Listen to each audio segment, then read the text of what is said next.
안녕하세요. 김명환TV의 김명환 작가입니다. 오늘은 독서법이 왜 필요한가에 대해서 재미있는 사례를 통해서 알려드리겠습니다. 주역에 대해서 잘 아시죠? 주역에 대해서 관심이 있으신 분도 많으실 텐데 5천년 중국을 이끌었던 한 권의 책이 바로 주역입니다. 우리가 잘 알고 있는 공자를 40대 중반까지 정말 비루한 인생을 살았던 공자를 지천명을 알게 해주고 성인 군자의 반열에 오르게 해준 단 한 권의 책이 주역이라는 사실 알고 계세요? 공자가 40대 중반부터 50이 될 때까지 5년 동안 미친 듯이 한 권의 책에 미치죠. 그것이 주역이고요. 이 주역을 세상에 알려준 사람이 또한 공자고요. 또 공자는 주역을 통해서 인생이 달라진 거죠. 그래서 서로 보완이 되는데요. 자, 주역을 공부하고 주역에 도전한 많은 분들이 있어요. 엄청난 학자들도 주역을 공부하기 위해서 주역에 도전했지만 패가망신한 학자들도 많고요. 중도에 주역을 공부하다가 병이 나서 포기한 학자들도 많습니다. 주역에 관한 다산 정약용 선생님과 어떤 절의 고성의 에피소드 일화도 굉장히 재미있는 일화가 많습니다. 한번 찾아보시면 좋을 것 같고요. 자, 오늘은 할 얘기는 독서법이 과연 왜 필요한지요? 그냥 무턱대고 그냥 책을 읽는 거와 독서의 기술, 독서의 접근법, 독서의 방법이 좋으면 어떤 점에서 차이가 날까요? 그 얘기를 중국인들의 주역에 대한 의식의 변화를 얘기해 드리려고 합니다. 주역이라는 책은 굉장히 어려운 책이에요.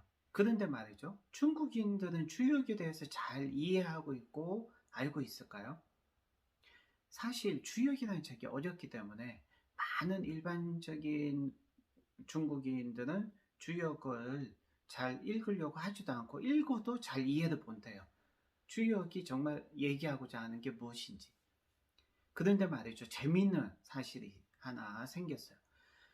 서양에서 굉장한 천재와 가까운 학자가 평생을 주역을 공부하신 주역의 학자가 있었어요. 이분이 주역을 어떻게 해요? 영어로 된 주역책을 이분이 발간을 한 거죠. 그래서 The Book of Change, 변화의 서라고 해서 주역책을 자기가 평생 공부한 것을 토대로 해서 주역이라는 책을 서양 사람들이 이해할 수 있게 주역을 출간한 거죠. 그런데 말이죠. 중국인들이 이것을 역수입해서 다시 이것을 그대로 번역을 해서 한자로 번역을 해서 주역이라는 책을 출간했는데요. 이 책을 읽고 많은 중국인들이 주역에 대한 의식, 주역에 대한 수준, 주역에 대한 이해도가 굉장히 높아진 거죠. 자, 똑같은 내용이고 똑같은 책이지만 서양의 학자가 쓴 책을 다시 번역해서 번역된 책을 읽은 거와 기존의 원서인 주역이라는 책을 읽은 것의 차이가 뭔지 아세요? 바로 독서의 접근법이에요.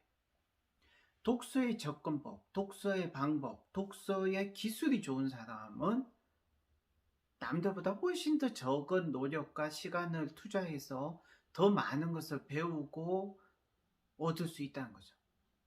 저 역시 주역에 대해서 한 며칠 주역책을 읽었는데 10년, 20년 공부하신 분들이 관가하고 있고 놓친 부분들을 제가 주역 특강 하면서 얘기해 줬을 때 그렇게 할 수 있었던 것은 제가 머리가 굉장히 좋았어도 아니에요. 저는 그냥 평범한 사람이죠. 바로 독서의 접근법, 독서법, 독서의 기술이 굉장히 좋았던 거죠. 저는 독서법이 처음부터 있었던 건 아니죠. 3년 동안 천일 독서를 할 때 독서법, 독서의 접근법, 독서의 기술이 굉장히 급상승하게 됐고요. 그래서 지금까지 오게 된 거죠. 독서법이 필요한 이유, 100번, 1000번 얘기해봐도 소용이 없어요. 이런 재미있는 에피소드, 주역과 관련된 에피소드를 통해서 독서가 왜 중요한지, 도서관에 있는 많은 책을 좀 더 쉽게, 좀 더 편하게, 좀 더 적은 시간과 적은 노력을 투자해서 더 많은 걸 배울 수 있다면 그것을 마다할 사람은 아무도 없다는 거죠. 그래서 퀀텀 독서법이 미국에 거주하시는 미국 뉴욕 바로 위에 뉴저지가 있었거든요. 뉴욕 그리고 플로리다 또 라스베가스 또 LA에 살고 계신 실제 거주하시는 분들이 실제 오셔서 배우는 그런 글로벌 독서법 수업, 글로벌 책쓰기 학교가 된 거죠.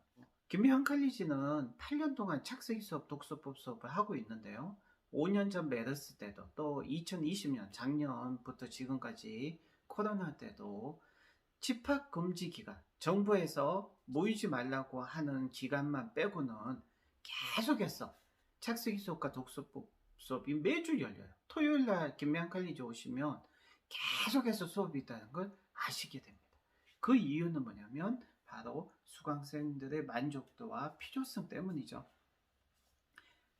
최근에 기쁜 소식 하나만 또 말씀해 드리면 김미환 칼리지가 8년 동안 책쓰기 수업을 계속 해왔어요. 8년 전에는 서울역 뒤에 찜질방에서 수업하고 동대구역에서 수업하고 천안역에서 수업하고 부산역 서면에서 수업하고 장소를 빌려서 그렇게 전국을 다니면서 수업을 했는데요. 지금은 이제 강남에 코칭센터 칼리지가 있죠. 그런데요. 역대급 성과가 2021년 코로나 시대에 나왔어요. 왜냐? 책쓰기 수업에 참여하신 생애 최초로 책을 출간하시는 우리 책쓰기 수강생분들이 생애 최초로 출간했는데 그것이 예스24 또 교보문고 알라딘에서 베스트셀러가 돼요. 자, 이 책쓰기 수강생 한 분이 출간했는데 베스트셀러가 됐어요. 너무너무 기쁘고 좋은 일이죠. 그런데 그 다음에 또 다른 분이 책쓰기 수강생 다른 분이 출간하셨는데 또 베스트셀러가 됐어요. 이렇게 지금 9명이 연속해서 계속 지금 베스트셀러가 되고 있습니다. 그래서 지금 9명 연속 베스트셀러가 좀 경사고요. 독서법 수업을 하다 보면 참 기억에 남는 분이 한 분 있어요. 어떤 분이냐? 바로 난독증에 걸리신 분이에요. 난독증에 걸리신 분들 저는 책을 통해서 많이 접해봤지만 우리가 책쓰기 수업을 할 때 3주차 수업 때 퀀텀 독서법 수업의 어떤 느낌, 소감, 자기한테 유익했던 점 이런 것들을 허심탄회하게 얘기하는 시간을 잠깐 드리는데요. 3주차 수업에 어떤 한 분이 손을 들고 얘기를 하셨어요. 자기는 난독증 환자라는 거죠. 그래서 난독증 환자가 저는 그때 처음으로 만났는데 그분이 자기는 길거리 나가면 간판 글자를 볼 수 없다. 막 춤을 추기 때문에 글자들이. 버스 타는 것도 굉장히 힘들고 특히 영화 볼 때 영화를 볼 수 없다. 자막이 너무 춤을 추기 때문이다. 그래서 굉장히 힘든 인생을 살고 있죠. 그런데 말이죠. 책쓰기 퀀텀 독서법 수업에 와서 수업을 듣고 시키는 대로 훈련을 했대요. 하루에 30분씩. 1주차가 지났는데 아무 변화가 없었대요. 그런데 2주차가 지나고 3주차 수업에 오기 위해서 아침에 집을 딱 나왔는데 길거리에 딱 나왔는데 신세계를 만났다는 거죠. 왜? 간판 글자가 비로소 보이게 됐다는 거죠. 그리고 자기도 너무 놀랐다는 거예요. 자기가 기대도 안 하고 예상도 못 했는데 갑자기 글자가 보이기 시작한 거예요. 그래서 그런 분을 통해서 저는 더 이 퀀텀 독서법 수업을 하는 의미나 가치, 보람을 많이 느끼고요. 저 역시 너무나 감사하고 기쁜 일입니다. 김병환 칼리지 책쓰기 독서법 수업은 미국에 거주하시는 분들이 직접 와서 책쓰기 수업에 참여하시고 지금 코로나 시대에는 오시기가 힘드니까 비대면으로 화상 수업으로 LA에 계신 우리 전도사님께서 책쓰기 수업을 최근에 책쓰기 수업만 하신 게 아니라 독서법 수업도 비대면으로 참여하셨고요. 그래서 이렇게 하시는데 글로벌 책쓰기 독서법 학교라는 사실 반드시 기억하고요. 다른 것은 다 모릅니다. 하지만 책쓰기 그리고 독서법 이 두 가지는 이 한강 이남에서 5손가락 안에 든다고 자부할 수 있습니다. 네이버에서 김명환 검색하시면 김명환 칼리지 바로 공식 사이트에 오실 수 있고요. 아니면 유튜브 김명환 TV에서 독서법 또는 책 쓰기에 관련한 여러 가지 얘기들을 보실 수 있고요. 10분 만에 주역 통달하기. 그때 제가 주역에 대해서 특강했던 내용들을 동영상으로 올려드렸습니다. 그런 주역 통달하기 이런 책도 읽으시면 되고요. 10초 만에 속독하기, 10초 만에 속발음 없애기 이런 어떤 동영상들도 많고요. 퀀텀 독서법에 관심이 있으신 분들은 퀀텀 독서법 수업을 통해서 단 3주 만에 원페이지 리딩 하신 분들의 어떤 생생한 후기도 올라가 있고요. 책 쓰기 수업에 관심이 있으신 분들은 김명한 칼리지 책 쓰기 수업이 어떤 식으로 진행되는지 그런 책 쓰기 수업 소개하는 동영상도 있고요. 그래서 책 쓰기 독서법 전문 채널 김명한 TV니까요. 많이 시청해 주시고 구독, 좋아요 해주시기 바랍니다. 자, 오늘은 여기까지입니다. 감사합니다.